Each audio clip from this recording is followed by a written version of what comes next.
Almost everyone at some point in their life will experience suffering, be it a loss of relationships, illness, a redundancy, a broken dream, or other hardship. But is it possible to grow through grief?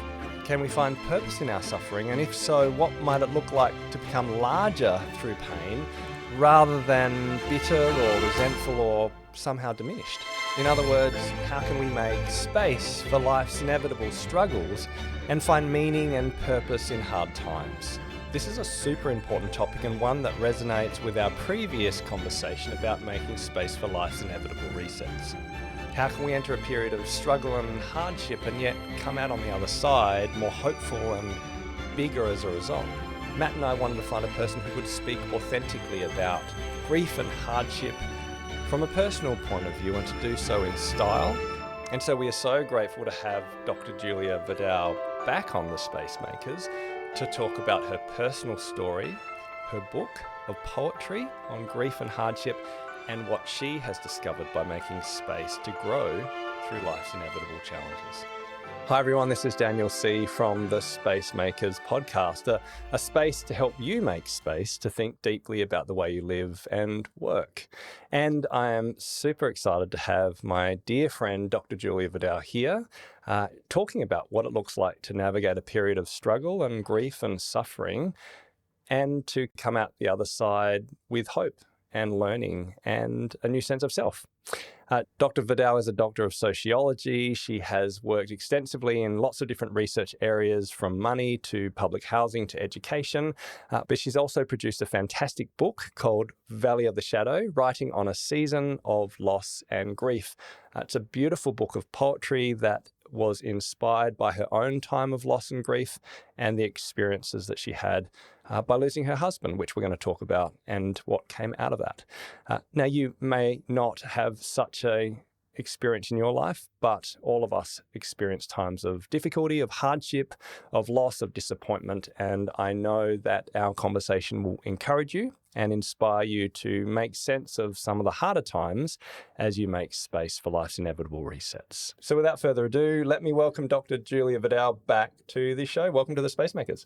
Thank you so much. It's a pleasure to be here. It's so good to have you back. Now, I know that you were on our first episode of the Spacemakers, or first season, and you talked about tinnitus and about learning to unhear tinnitus and how you learn to shape your thinking as a result of that. And it was one of our most popular episodes. So when I thought about the idea of how do we navigate the topic of suffering and challenge, well, I just thought you'd be perfect. So welcome back. Thank you. Yeah. Now we know each other quite well. You and I have done a lot of life together. We have. We bought land as two families and built two houses, and that was, 16 years ago? 16 plus.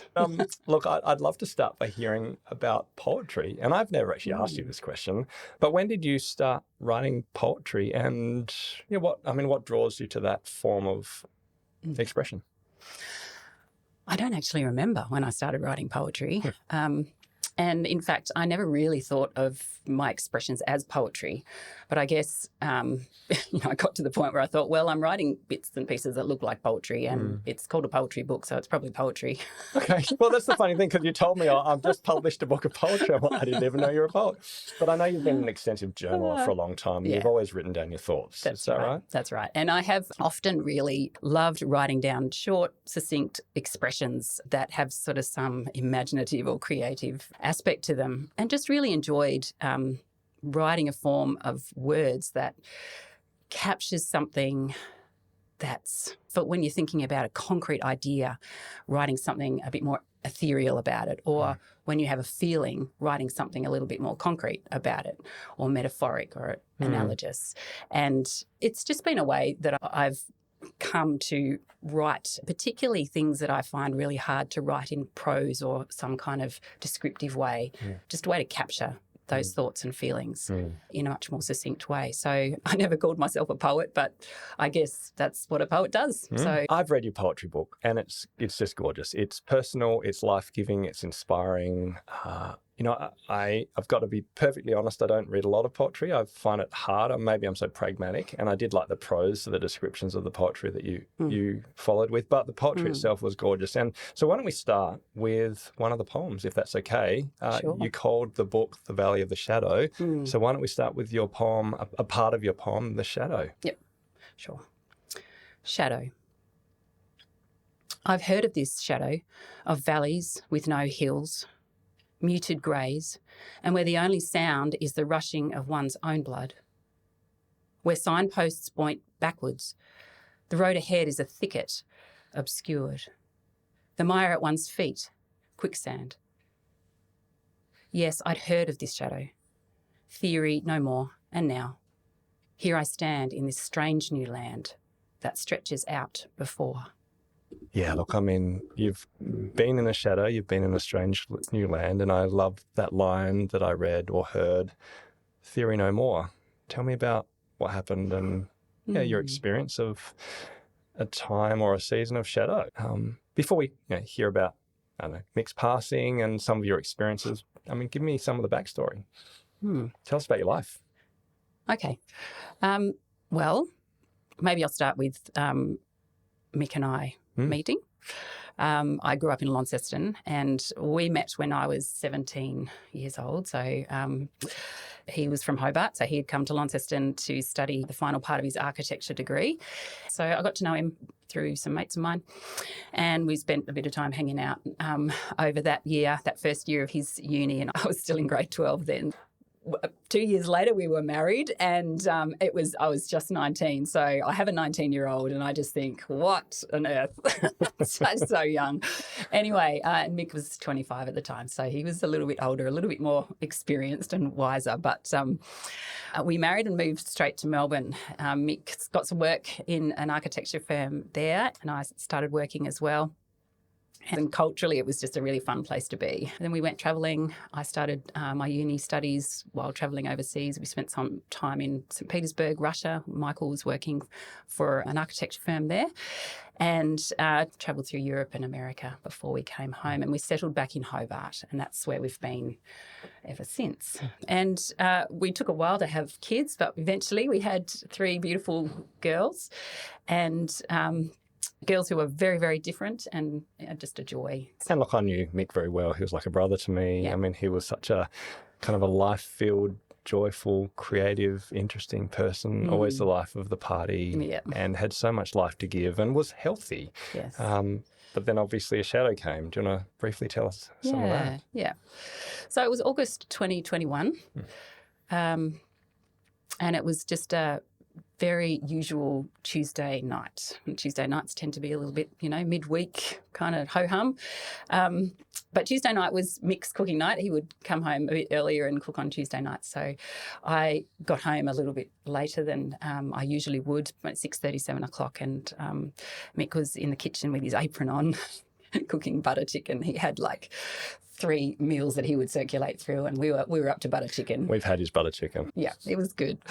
And I remember walking into the house that evening after work, after a big day, and it's almost like I remember vividly just this couple of moments after walking in the house. I put my bag down next to the pantry door and then turned to the kitchen where he was, and he turned to me, and we just walked together and had a really big, long kiss and a really long,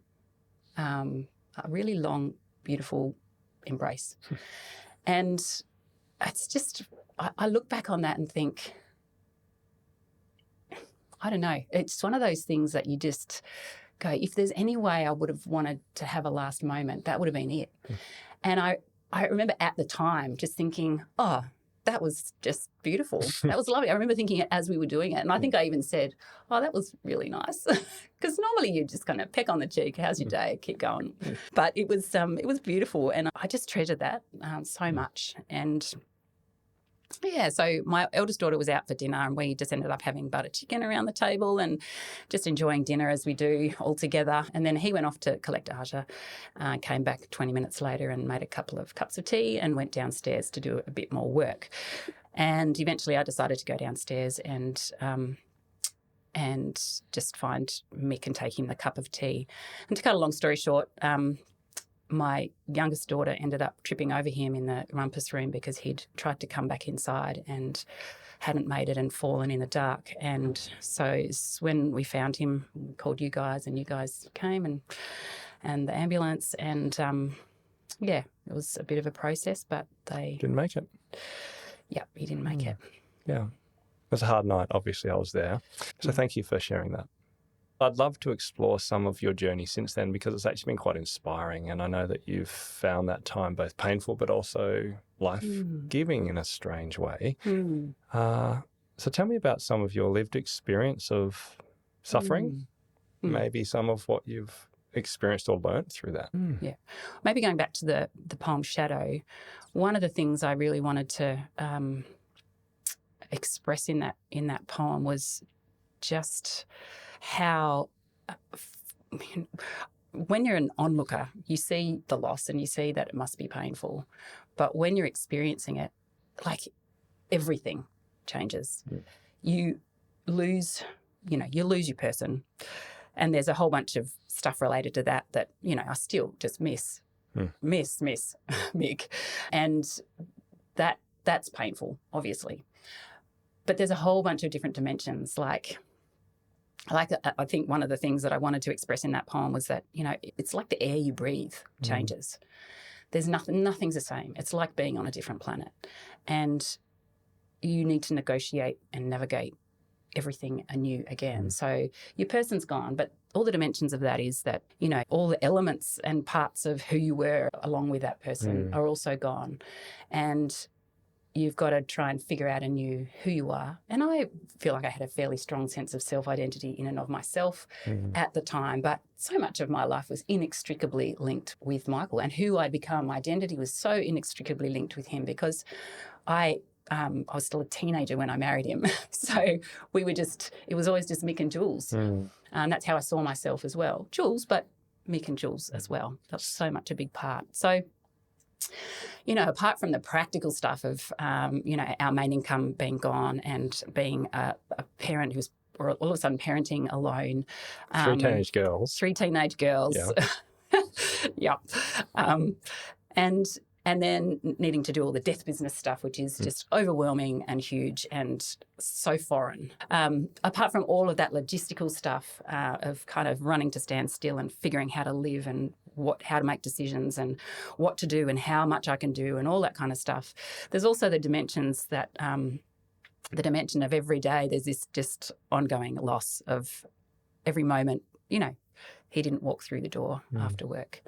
He wasn't there to say hello. I'm in my bed on my own. I'm navigating this problem on my own. I don't have anyone to rake the leaves on the driveway. Not that ever really needed doing, but he'd like to do that. No, but that's huge. That's really huge. And so it's not just the emotional loss, but the everyday experience of not having someone there. I just want to pause this interview for a moment and talk about something fantastic that we have just put online for those who feel stuck and want to achieve their goals and their priorities.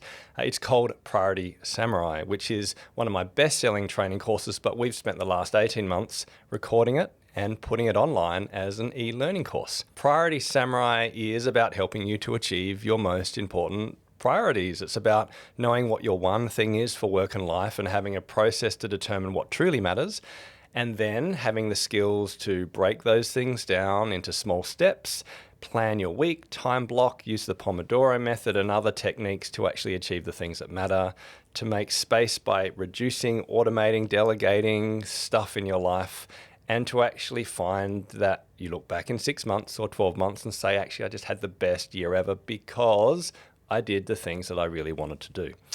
This course is live and I'm so excited to share it with you. If you visit prioritysamurai.com, you can either watch 3 free videos just to get a feel of the program without any cost, or buy the full course yourself and even join our upcoming Spacemakers Dojo online community, where you can not only get the course, but you can meet with me live on Zoom twice a month and have webinars and an online community to support you in your journey of doing the online course, achieving the things that truly matter, and becoming a priority samurai. Visit prioritysamurai.com. All right, back to the interview. I've been thinking about finality a lot, actually. I read Oliver Burkeman's book. I don't know if you've read it, but it's a new book, Meditation for Mortals. I really like him as a time management author. And he really writes about the finality of life and why it matters, and why the faster we confront it, the more able we are to make healthier decisions. So I actually wrote a quote which I thought was helpful. So this is from him. He says, "The most liberating and empowering and productive step you can take if you want to spend more of your time on the planet doing what matters to you is to grasp the sense in which life as a finite being with limited time and limited control over that time is really much worse than you think. Completely beyond hope, in fact. The magic begins when you understand that the life you've envisaged for yourself definitely won't come to fruition." Now, it's quite extreme, his writing, but I actually think he makes a beautiful point that there comes a point, and we've talked about this in the midlife slump, not just for people who have lost their loved one, but for many of us, we hit a stage where we realize that life will definitely not work out the way we thought. Yeah. And some of the dreams and hopes that we had experienced, or the things we'd hoped for, or people we've loved, have moved on. Yeah. There's been a broken relationship or a loss of career. And it's a confronting of our finality. But there's nothing like actually losing someone to truly help you confront that. So I suppose my question is a long-winded question. But I suppose the question is, how has your experience of losing Mick, a loved one, and experiencing finality shaped what matters to you? Yeah, thanks. It's a great question. And as much as I can talk about the losses, the pain, and, the inevitable suffering that comes from losing your person, it's not the end. I don't want to see life as a minus. And just to, just perhaps address the question of the finality, I was reading an article in The Atlantic recently, and I can't remember the author's name, but the article was about the sinking of the MS Estonia in 1994. And it was telling the story of the sinking of that ship. So it was a maritime disaster and has been reflected on a lot. But the author wrote about the survivors as winners and those who died as losers, and used this kind of framework. And I've just been reflecting on that because, on one hand, you probably wouldn't question that. But on the other hand, it really brought home to me this question of finality and what finality means to us in our culture and personally. Is winning just about living longer? Is winning getting the longest life that you can? And if that's the case, then Mick is not a winner. He's a loser. And I think what his death has helped me confront is death for myself, but also just knowing deep within that actually living a long life is not what I want. Actually living the life I have and doing that fully and wholly is what life is about. And so I don't want to live longer. I want to live deeper and with more love, and in a way that is fully human. So, I've definitely confronted that question of finality, because in the year after Mick died, I didn't trust my own heart anymore. And that was really real. I just thought, well, he's just stopped, so why wouldn't mine? And I ended up in emergency a number of times because I just didn't trust myself that I would keep living. And I was terrified that I would leave my kids as orphans. But that was really real. And I had to confront the fact that I would die one day. And what is life then about? We all, death and pain and suffering and loss of any kind, inevitable. It's ubiquitous. We all will go through it. And it's really struck me, I think, in the last 3 years that it's not about that pain and suffering, death is not particularly the problem. I mean, it is a problem. Death is a problem. Yeah, it's a problem. But how we live in light of that, how we live, when I'm here, I am alive, and I want to live while I can. While I'm alive, I want to live the best I can. Yes, well, I mean, I loved 4,000 Weeks again by Oliver Berkman. The idea that actually, if we're lucky, we only get 4,000 weeks. You know, Mick got, I think, 2,500 or something like that. Yeah, You know, and but I mean, 4,000, 2,000, 1,000. In the end, they're not very many weeks. No. And the faster we confront that this is the life we have, the more we might be able to then make choices that actually honour and celebrate the beauty of having a breath now. I mean, has gratitude been a part of your experience at all? Absolutely. Look, there are a bunch of things that I think loss and going through a season of deep suffering has given me. Gratitude is one of them. Actually, I heard a beautiful definition of gratitude, and I'll read it to you because I can't remember it off the top of my head. And it is that gratitude is the divinely given spiritual ability to see grace, along with the desire to affirm it and its giver as good.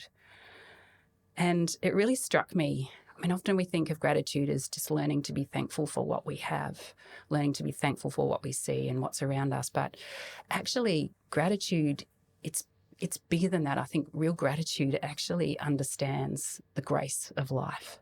It understands that and grasps that every moment that we have is grace. We don't deserve it. It's a gift. Yeah. It's a gift. We can't control it. And to hold that and understand that and see it as a gift, every moment as a gift, is such a beautiful way to live.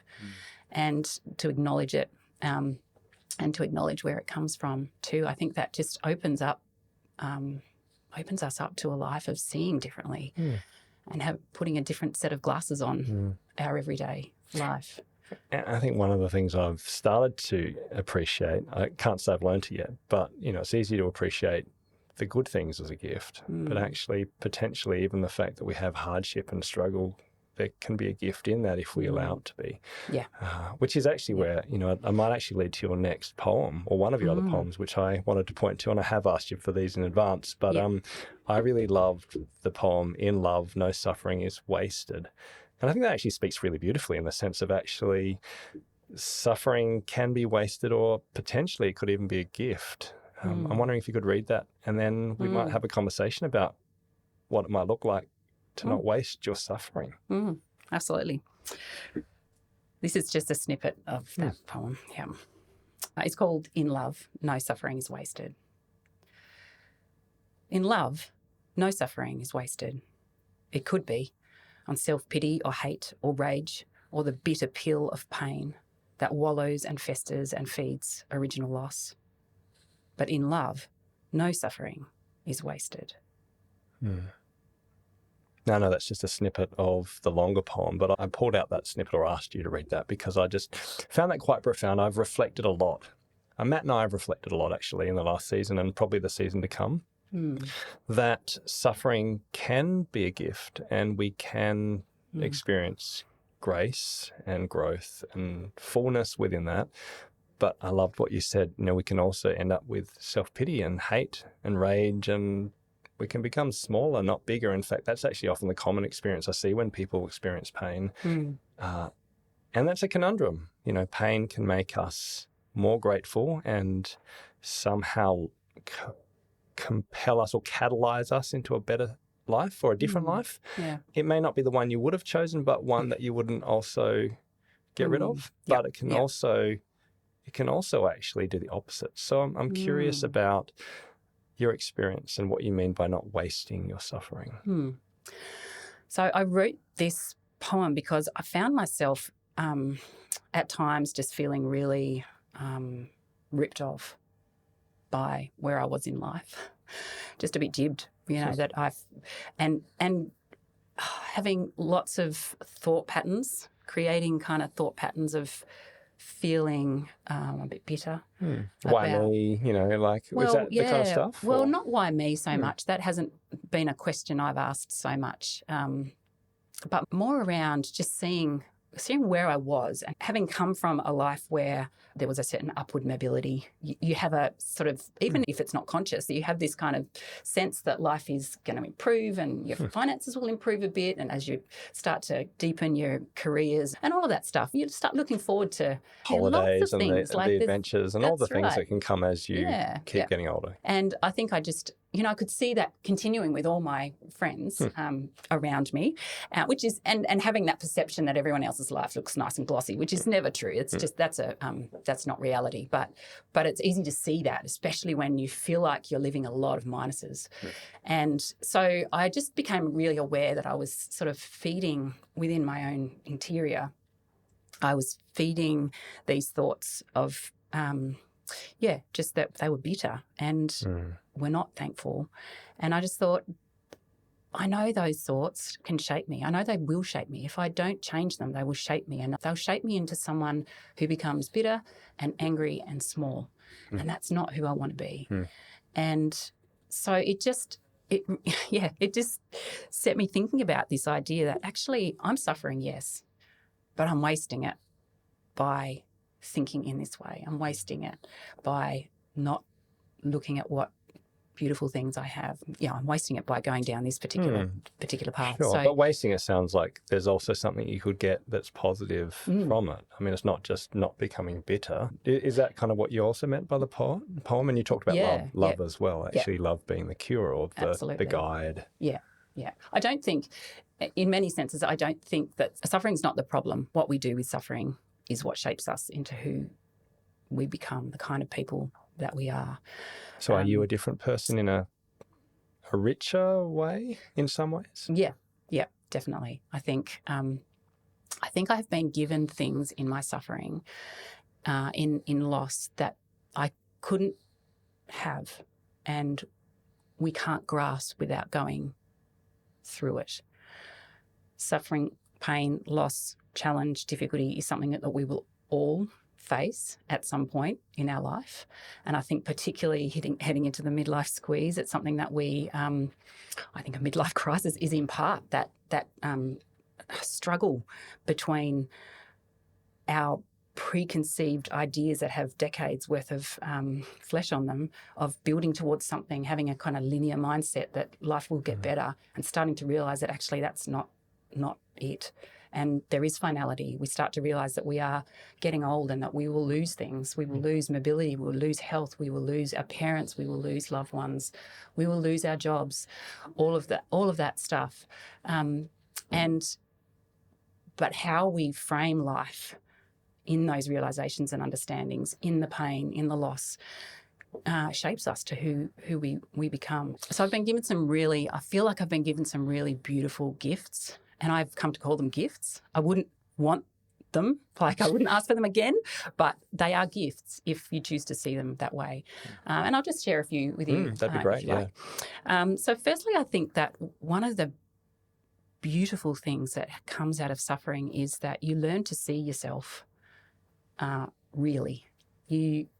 What happens in loss of this seismic kind, and actually I also want to say that losing a person is not the only way we suffer. We suffer in so many ways. There are a whole huge diverse ways that we all suffer, and sometimes no one can see that. And I just want to acknowledge that there's no hierarchy of suffering. So I'm talking about all suffering here. I think suffering can be one of the ways that we come to know ourselves and our humanity. And I don't like saying that because I wish it wasn't true. But actually, I think one of the ways we learn to be wholly human is through suffering and through confronting and sitting in the pain and the grief of suffering and not running away from So what do you mean see yourself, though? Okay, so when Mick died, I felt like I was living a very busy, full life, and that there was a lot of fruit in my life. There was a lot of, there was so many things that were going well. And I enjoyed life. Life had its hardships, certainly, its ups and downs, like crappy neighbours. Well, terrible neighbours. So, that was one. Not at all. But it was going well. And then it stopped, like everything changed. And I feel like for me that time, my life just went into idle, and everything that I knew got stripped away. And of course, when I look back, I know not everything was stripped away. I still had a whole bunch of great things, but it felt like at the time, everything that I had come to know and trust had just been ripped out from under me. And it was a really a profound time of feeling loss and having to renegotiate and re-navigate who I was as a person. And that stripping, that being, it was almost like I got pushed into the edges of my own existence. And I ended up feeling like the way I saw myself was almost sitting in the margins of my own existence and not able to participate anymore with all those things that I had built up around my life. And so what happens in pain and loss of many different kinds and in many different ways is that we end up being stripped of our self-reliance and our self-control and our self-determination and all those things that we build up around ourselves as security, whether that's financial or social, physical, all the things that we come to take for granted can be taken away. And when they are, you're confronted with yourself, with your raw self, not all the things that you build up around your career and your status and your sense of self-identity by what you wear or the friends you have or the things that you do. When that stuff goes, and sometimes it's just one of those things, like you lose your job or, it doesn't matter what it is. When you lose that stuff, you feel stripped and bare and vulnerable, and you have to confront who you are without that. And what it does is, what it can do, I think it can make you bitter and angry and resentful. But if you can sit in that place and learn to see who you are, it can teach you who you are without all that stuff, that you are valuable, that you're loved, that you're worthwhile. And starting an identity from that place is a much different way to have an identity, I think. So I felt really stripped, and one of the ways that I came to see myself actually was that I was buried like a seed.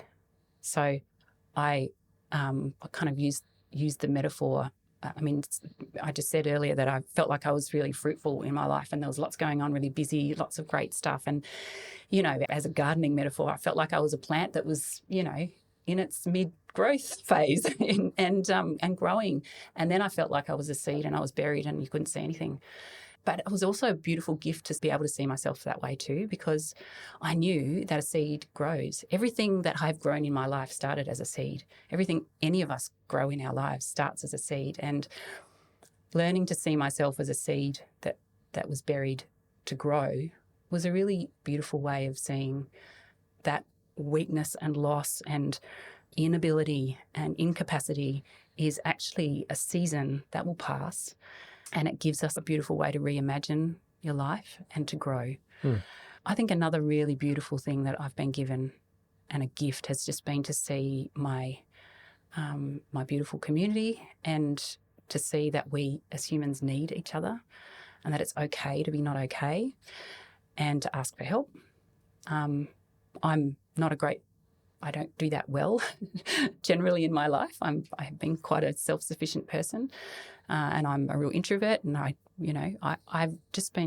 had to learn and been so overwhelmed sometimes with gratitude by just the love and support of family and community and friends, and that's been a huge gift. I don't think I would have seen that or been able to grasp the depths of that part of being human.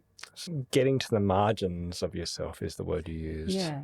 And by stripping away the things that used to matter or the things that seemed to matter, and maybe they did, maybe they were important back then, but for the next season of life, they stopped mattering as much. Yeah. And I love that idea that then you're forced to confront who you really are. I mean, I'm coaching someone and they're not experiencing your type of suffering, but the suffering is that they're near the end of their career and they've worked so hard that they don't know who they are outside of their job. And they know it's time to discover who is the real Daniel, who's the real Julia. And that seems to be the same process, that when you take away the things that you know you're going to lose one day, because we all lose one day, well, then what's left? And that process can draw you to a deeper sense of self and a deeper questioning, a richer inner life, which is what the second season or the second half of life often entails, which is that going deeper and going inward and gaining a greater sense of gratitude even when life isn't at its best on the outside. Yeah. Yep. Hardship, struggle is inevitable. I think that's, I hope we can establish that. At the very least, there will be one day when I have my last conversation with you. There'll be one day when I have my last podcast. There'll be one day I have my last chocolate donut, which I'll be very sad about. There'll be one day, which is the last day I walk without an aid. One day I have my last breath. That's just inevitable if I live long enough. And that can make us depressed, but I don't think it's depressing. It's actually life-giving because it actually makes us think about, well, how do I want to use that breath? Yeah. How might I enjoy that donut? How might I enjoy this conversation? And what can I do that will treasure what I have? But that's at an individual level. There is a sense where we're not that great at making space for suffering. I mean, this conversation is probably hard to hear if you're listening in, because we don't like to talk about finality, and we don't like to talk about the realities of struggle. We like to run from it. Yeah. And I suppose I'm wondering, as a sociologist, what your thoughts are around the spaces we create for grief or suffering in our culture, maybe around midlife, but more. Do you have any thoughts about it? Yeah. Well, I remember when Mick died, I didn't have the tools within myself. Didn't have the language. I didn't have even the bodily practices of expression to express what I wanted to. And I look back on that time, and I have written a little bit about this in the book, that I just didn't know how to act. All the things I wanted to do were all the things that I think other cultures do, like throwing your body to the ground and wailing. But I didn't know how to do it, and I couldn't. And it's not really that acceptable, is it? It's not really accepted in our culture. And it's just not done. It's not done. It's probably better to say. Yeah. So you're not... haven't seen it. Haven't seen it, but you're also not within a group of people who allow it. You know that you would be looked at, a bit strangely if you did that, which is a bit of a pity. But I've reflected on this a lot. Grief too, like even the process of grief and how you grieve in those weeks and months afterwards is something that we don't do very well in our culture. Some cultures have 40 days or 100 days of grieving, and it's a really formal thing. Others have 2 weeks of intense ritual. There are a whole range of different ways that different cultures do it. And we have funerals and a wake, and we have a bit of time off work maybe, but there's not a lot of cultural sort of safety net for walking through that time and being helped through that time. I mean, you're talking about a death, but I suppose I'm wondering, for those who are suffering in other ways, what's it like to hold a space to enable people to walk through that and not feel alone?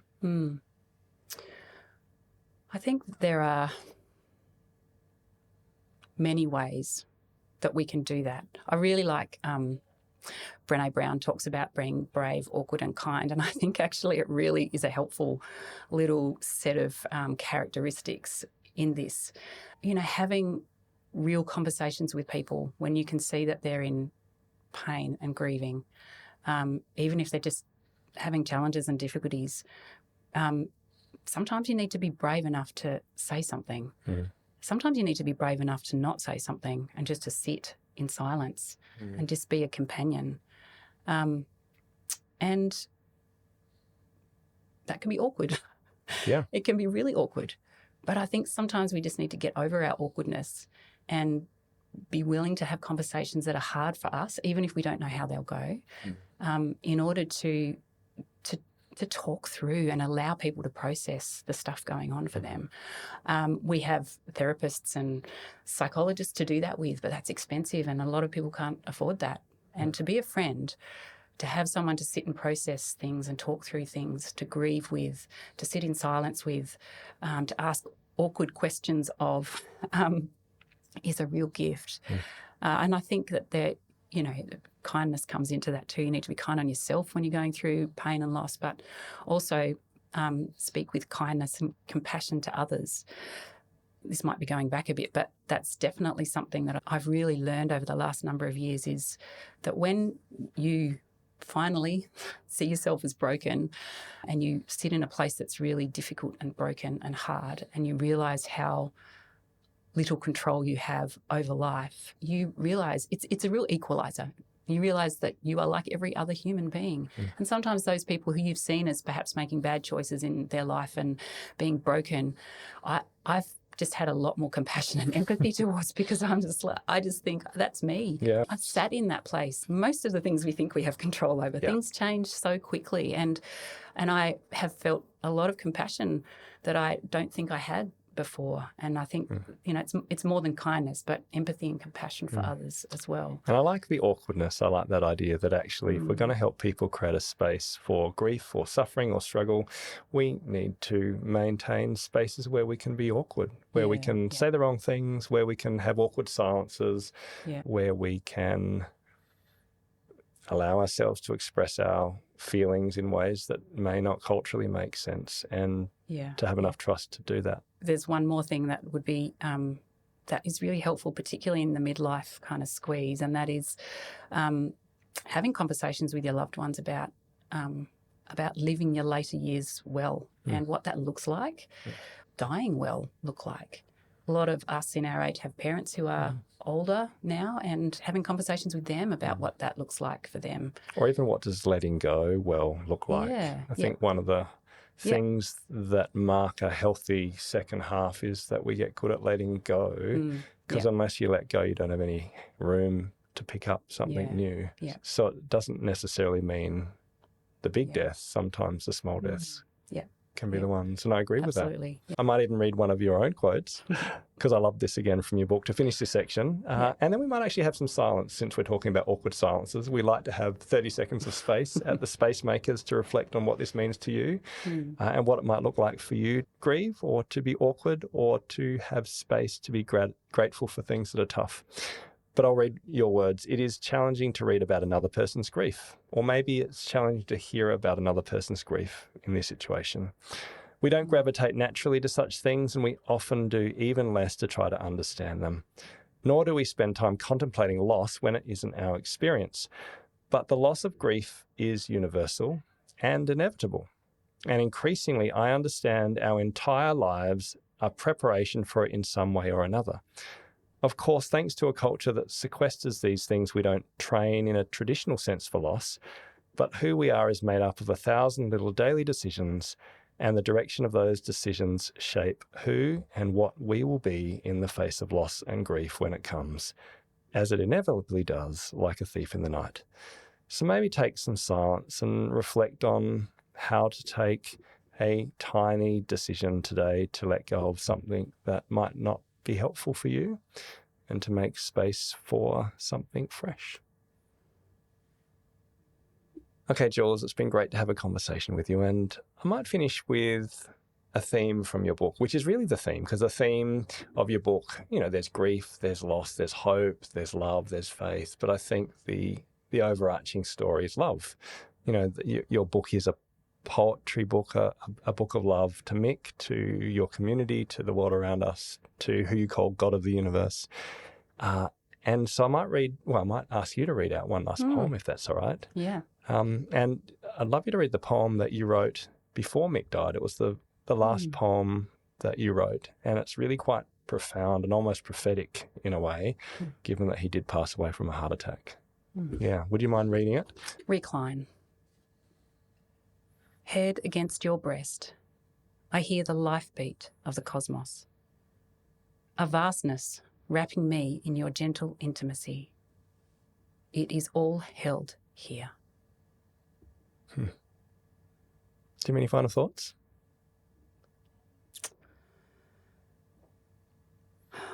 I wrote that. It's kind of a double meaning to that, because I would put my head on Mick's chest and I would hear his heartbeat, and there was something very safe and home and comforting about that.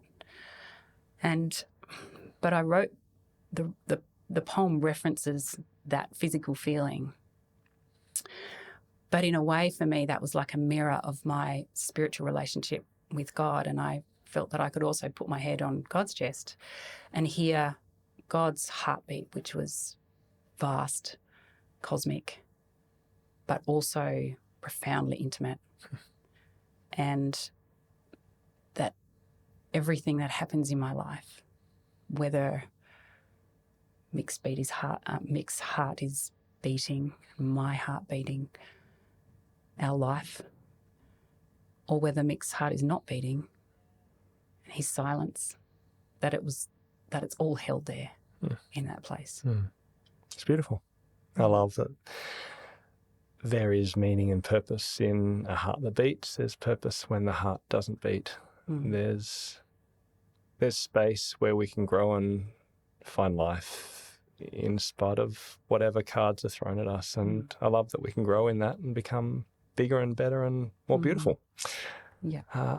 It's been a joy to have you on the show again.